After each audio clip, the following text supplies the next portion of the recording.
네, 여러분 안녕하세요. 황제TV의 황제입니다. 네, 오늘도 역시 대통령이 되면 꼭 해야 할 일들, 100가지 일 중에서 오늘 16번째 시간입니다. 오늘의 주제는 쓰레기 같은 노동자들 처벌하기 라는 주제로 이야기를 해보도록 하겠습니다. 우리가 노동자들을 위해서, 순수한 노동자들을 위해서 기업에 대항하기 위해서, 생산자에게 대항하기 위해서 많은 법들을 제정을 합니다. 여러 가지.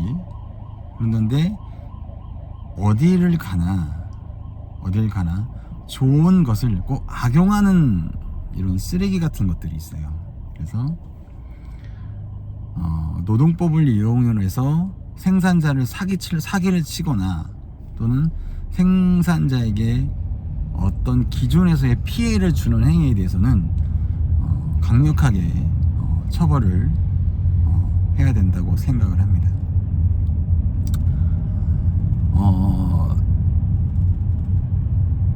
우리나라 사람들은 물론 전체적으로 근면성실해요.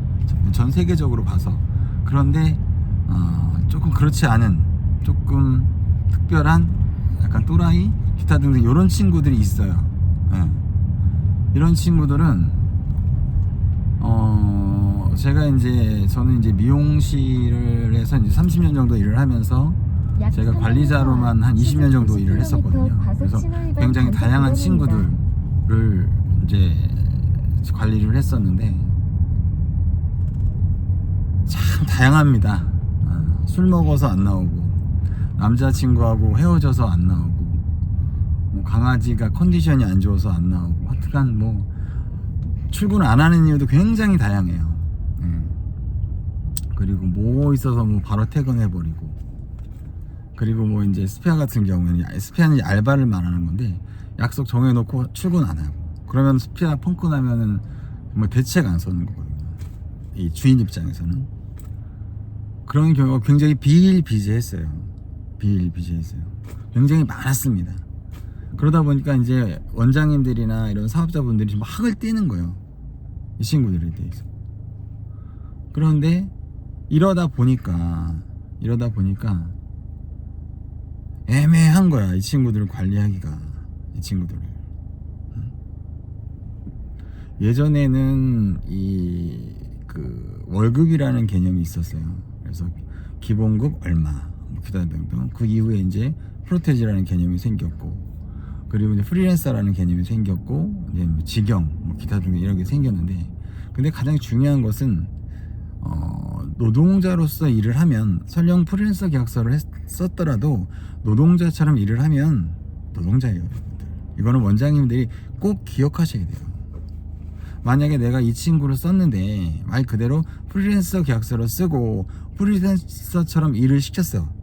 그러면 아무런 문제가 되지 않는데, 이 사람하고 나하고 프리랜서 계약을 썼는데 실질적인 근무 내용은 근로자처럼 일을 시켰다고 하면 이건 근로자인 거예요, 여러분들. 그리고 근로자에 대한 혜택과 여러 가지 장치를 보장해 줘야 돼요. 그거 안 해주게 되면은 골치 아파집니다, 여러분.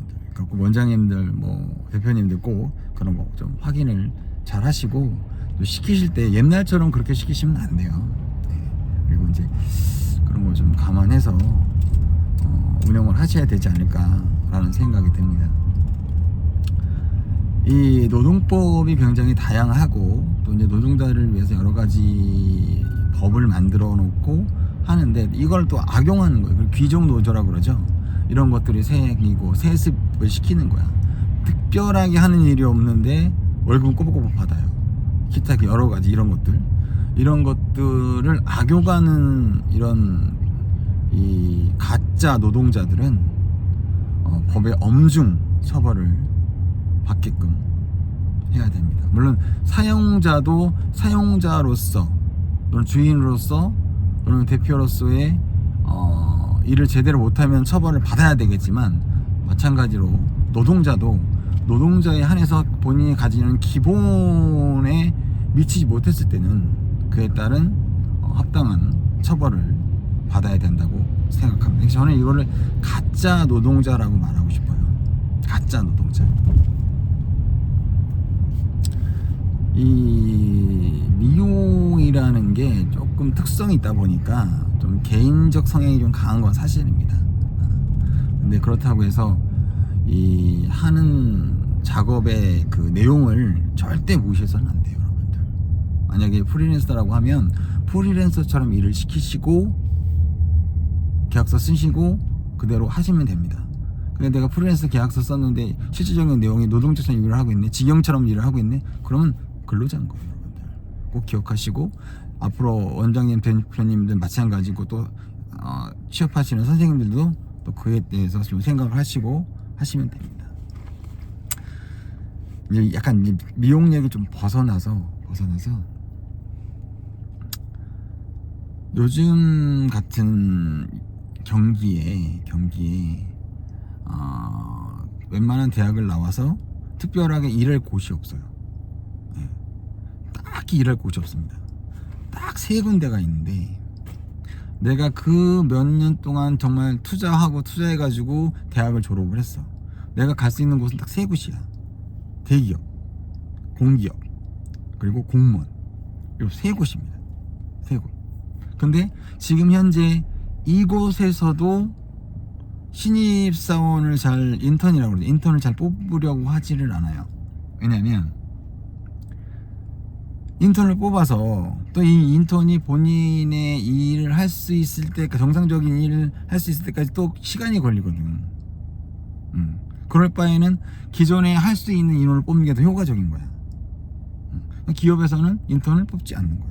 또 여러 가지 법에 이런 데 있으니까 해줄 것도 많고 하니까 더 복잡 다양해진 거예요. 그러니까 사람을 줄이는 거예요. 또 거기에다가 AI다 기타 등등 사람이 또 많이 필요하지도 않아. 그렇죠. 근데 우리가 합리성을 말하고자 한다면 그게 맞는 말이지만, 제가 늘 말씀드리지만 사람은 혼자서는 절대 살아갈 수 없습니다. 약간 느리더라도 다 같이 함께 걸어가야지만 롱런하는 거예요. 사업이든 사람이든 길게 봐야 돼요. 짧게 보면 안 됩니다. 짧게 보는 순간 모든 게 다 망가지기 시작하는 거예요. 우리 대표님들, 사장님들, 회장님들 조금 힘드시더라도 될 수 있으면 최소한의 또 인턴이나 신입사원들을 좀 많이 뽑아주셨으면 좋겠고요. 또 그리고 우리 이제 노동자분들은 회사나 기타 등등 이런 부분에서 나에게 주어지는 혜택에 대해서 고맙고 감사하는 마음 정도는 어느 정도 가지고 있어야 되지 않을까 라는 생각이 들고, 지금은 어떻게 보면은 이제 신인류의 시대예요, 여러분들. 변화하는 시대입니다. 변화하는 시대. 하지만 이런 게 있어요. 아무리 기계화되고 AI화 된다고 하더라도 단순히 모든 것들을 기계에만 맡기는 것보다는 기계와 사람이 조화롭게 이루어졌을 때 더 훌륭한 결과를 얻어냅니다. 왜냐하면 사람이 가지고 있는 단점을 기계가 보완해 줄 거고, 또 기계나 AI가 가지고 있는 단점을 사람이 보완해 주며 서로 윈윈해 줄 수 있는 관계를 하는 게 가장 중요해요. 또 사업자와 또 생산자 그리고 노동자가 서로 화합하고 윈윈하는, 그리고 서로가 서로의 선을 지켜주는 센스, 그게 가장 중요한 거예요. 또 프리랜서도 마찬가지고 기타 등등. 그런데 가장 중요한 것은 바로 이제 그 기준이거든요. 우리가 그 법을 떠나서 그 기준은 서로가 지켜주는 센스가 가장 중요한 것이 아닌가 생각이 듭니다. 내가 일을 썼으면 어떠한 일이 있어도 그 사람의 월급은 무조건 정산을 해줘야 돼요. 그게 바로 기본입니다. 그래야지 내가 이 회사와 이 무언가를 위해서 열심히 일을 할 거 아니에요. 이 회사에 열심히 일하는데 여기서 급여가 언제 나올지도 모르는 그런 상황에서 이 일을 할 수도 없을 뿐더러 생산성도 좋아질 수가 없죠. 서로 간의 신뢰가 무너진 상태에서 아무것도 못합니다. 물론 서로가 어려운 시기에서 윈윈하고 서로 합의하에 이런 상황에 대해서 미안하다. 그래, 괜찮습니다. 이런 관계는 너무 좋지. 응? 하지만 그렇지 않은 경우라면 서로가 지켜야 될 약속과 신뢰는 꼭 지켜주는 게 가장 중요하다. 그리고 생산자 또는 사용자가 없으면 근로자도 없는 거예요, 여러분들. 대한민국에 돈을 가지고 있는 사람들이 다 외국으로 나가버리면 국가는 절대로 국민을 먹여 살릴 수 없어요, 여러분들. 국가 자체에 돌리는 것도 빡센데 국민까지 못 책임져줘요. 결국 국민을 먹여 살릴 수 있는 것은 바로 기업, 생산자와 사용자예요. 그렇기 때문에 우리가 서로가 윈윈하는 것, 국가와 생산자 그리고 노동자가 서로 윈윈하는 관계, 그게 가장 좋은 관계입니다. 이런 관계를 악용을 해서 사람들을 엿먹이는 그런 가짜 노동자들에 대해서는 강력한 처벌을 해야 된다고 생각하는 바입니다. 네, 오늘 여기까지 하겠습니다. 감사합니다.